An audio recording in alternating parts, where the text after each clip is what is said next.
नमस्कार दोस्तों। राष्ट्रीय शिक्षा नीति 2020 के लागू होने की प्रक्रिया देश में शुरू हो चुकी है।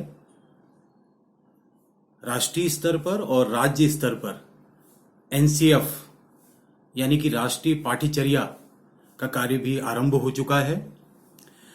हम सभी जानते हैं कि राष्ट्रीय शिक्षा नीति 2020 तीसरी शिक्षा नीति है और 34 साल बाद ये इसका निर्माण हुआ और व्यापक रायशुमारी के बाद इस नीति को बनाया गया।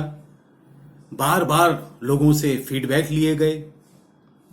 तो स्वाभाविक है कि अब ये सवाल उठेगा कि इस नई शिक्षा नीति के बाद हमारी शिक्षा में क्या क्या बदलाव होने जा रहे हैं और कौन से वो ऐसे महत्वपूर्ण बदलाव हैं जो हमें आगे जाकर के देखने को मिलेंगे। तो इसमें एक सबसे महत्वपूर्ण जो बात है, आप सभी जानते हैं हमारे देश में मोटे तौर पर दो तरह के विद्यालय हैं। एक विद्यालय वो हैं जो अपनी क्षेत्रीय भाषाओं में बच्चों को शिक्षण होता है उसमें। दूसरे वो विद्यालय हैं जो अंग्रेजी माध्यम हैं या जो प्राइवेट स्कूल हैं। तो एक सवाल उठना बहुत लाजमी है कि क्या इस शिक्षा नीति के बाद हमारे देश से अंग्रेजी मीडियम की जो शिक्षा है वो खत्म हो जाएगी? क्या हम लोग अपनी भाषाओं की, जब मैं अपनी भाषा कहता हूं तो इसका अर्थ यह न लगाया जाए कि मैं सिर्फ हिंदी की बात कर रहा हूं। जो 1600 से अधिक हमारे देश में भारतीय भाषाएं हैं, जिसमें 22 के जो है हमारी राजभाषाएं हैं, क्या हम इन अपनी भाषाओं में अपने बच्चों को शिक्षा देना शुरू करेंगे? ये एक बहुत महत्वपूर्ण सवाल है। तो राष्ट्रीय शिक्षा नीति का जो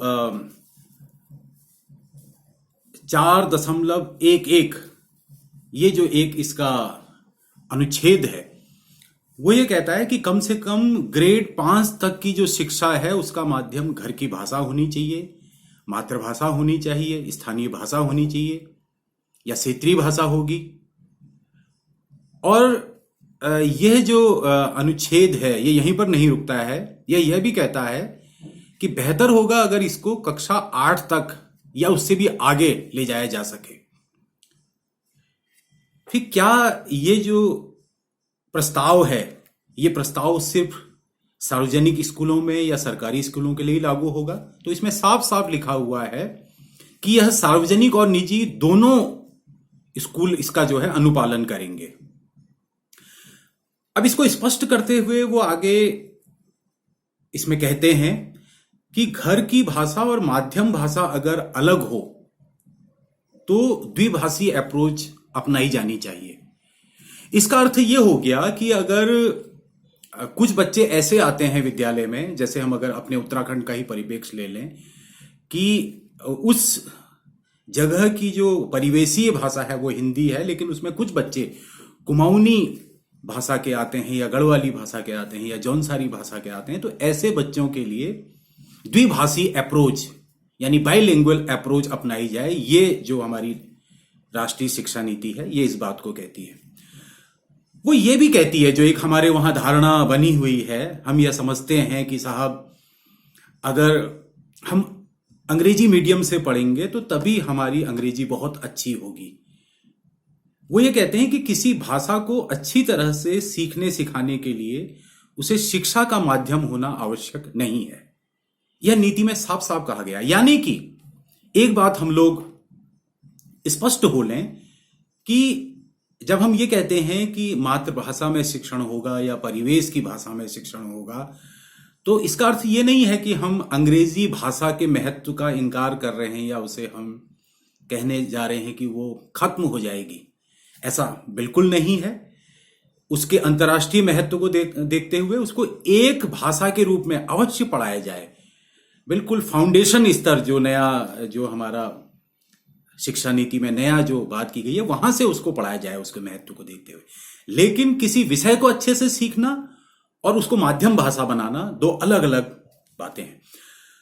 तो इस तरह की बात कि हम अपनी मातृभाषा, परिवेश की भाषा में बच्चों को शिक्षित करें, उनको उनकी भाषा दें, ये बात 1964-66 की जो पहली शिक्षा नीति है उसमें भी कही गई और 1986 की शिक्षा नीति में भी इस बात को कहा गया, लेकिन यह लागू हो नहीं पाया। हालांकि 1986 के बाद जवाहर नवोदय विद्यालय में इसको कुछ हद तक लागू किया गया है, उस पर हम आगे जाकर के बात करेंगे।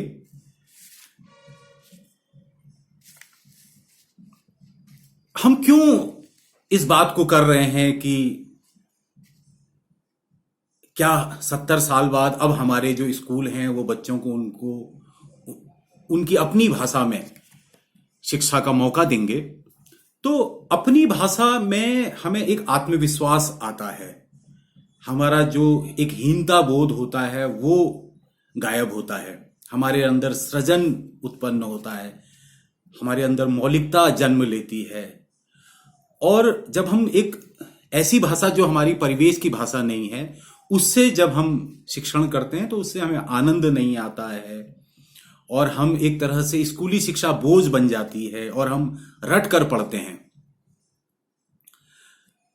तो ये माध्यम भाषा क्यों बनी रही अभी तक? ये माध्यम भाषा अभी तक इसलिए बनी रही क्योंकि भाषा भी भेदभाव को बनाए रखने का, वंचितों को वंचित बनाए रखने का और एक तरह की जो हायरार्की है समाज में उसको बनाए रखने के लिए आवश्यक होता है। इसलिए ये भाषा, हम अपनी भाषाओं की ओर नहीं आ पाए। हमें यह भी ध्यान रखना जरूरी है कि गुलामी के और सभी रूप समाप्त हो जाते हैं, लेकिन जो भाषाई गुलामी है उससे आदमी को मुक्त होने में बहुत समय लग जाता है और वही हम अपने देश में भी देख पा रहे हैं। तो फिर से ये सवाल उठ रहा है कि क्या 70 साल बाद हम अपनी भाषाओं के जरिए अपना आत्मविश्वास, अपना वजूद पा सकेंगे? क्या हमारे देश में एक नई शुरुआत हो सकेगी? कई बार हमको ये लगता है कि अलग अलग भाषाओं को करने से देश में विभेद बढ़ता है, एक भाषा होनी चाहिए। ये बात भी सही नहीं है। जब अलग अलग क्षेत्रों के लोग अपनी अपनी भाषा और अपनी अपनी संस्कृति के साथ आगे बढ़ते हैं तो वो आगे बढ़ करके राष्ट्रीय एकता को मजबूत ही करते हैं। और ये हमारे जो बाद में राज्यों का जो एकीकरण हुआ था, हमारे देश में पुनर्गठन हुआ था, उससे ये साबित होता है कि उससे हमारी राष्ट्रीय एकता ज्यादा मजबूत होती है। तो ये किस तरह से लागू होगा? क्या एकदम सारे विद्यालयों में उनको क्षेत्रीय भाषाओं के माध्यम से कर दिया जाएगा? तो ऐसा नहीं होगा। इसकी शुरुआत जो सबसे नीचे की क्लास होती है वहां से होगा। जब ये आगे जाकर के होगा और ये हमारे सामने जब ये बात प्रस्ताव आएगी और ये इसकी जो पाठ्यचर्या आएगी तो वहां से इसकी शुरुआत होगी। और हम ये भी ना समझें कि खाली मातृभाषाओं को एक विषय के रूप में पढ़ा देना इसका उद्देश्य है। इसका उद्देश्य यह है कि बच्चे उस परिवेश की भाषा में ही अपनी विषय सामग्री को पढ़ेंगे और समझेंगे। तो जैसे मैंने पहले कहा कि जवाहर नवोदय विद्यालय में ये पैटर्न मौजूद है। वहां जो परिवेश की भाषा होती है उसके माध्यम से बच्चों को पढ़ाया जाता है। आगे जाकर के विज्ञान और गणित जैसे विषयों को अंग्रेजी में बच्चों को पढ़ाया जाता है। तो अगर हम ये कहते हैं कि हमारे देश में हमको लगे कि ये बहुत असंभव सा काम है, ये नहीं हो पाएगा, तो इसमें यही कहना है कि हमारे वहां इस तरह का एक पैटर्न पहले से मौजूद है। तो आप भी अगर इस विचार से सहमत हैं, आपको भी अगर लगता है भाषा के बारे में, आप इसी तरह की समझ रखते हैं, तो राष्ट्रीय शिक्षा नीति जो अलग अलग राज्यों में, देश में अब उसको लागू करने की कवायद हो रही है, तो उसके प्रस्तावों को उनके सही रूपों में लागू किया जाए। इसके लिए आप भी इस बातचीत को आगे बढ़ाएं। आप खुद लिखकर, बोलकर इस विषय को आगे बढ़ा सकते हैं। अगर वो नहीं कर सकते हैं तो ये जो वीडियो है इसको आप लोगों को शेयर कर सकते हैं। उम्मीद करते हैं कि अब 70 साल बाद हम लोग, हमारे बच्चे अपनी भाषाओं में पढ़ने लगेंगे और एक जो अंग्रेजी मीडियम के साथ दो तरह का हमारे देश में शिक्षा पद्धति थी वो अपनी समाप्ति की ओर जाएगी। धन्यवाद।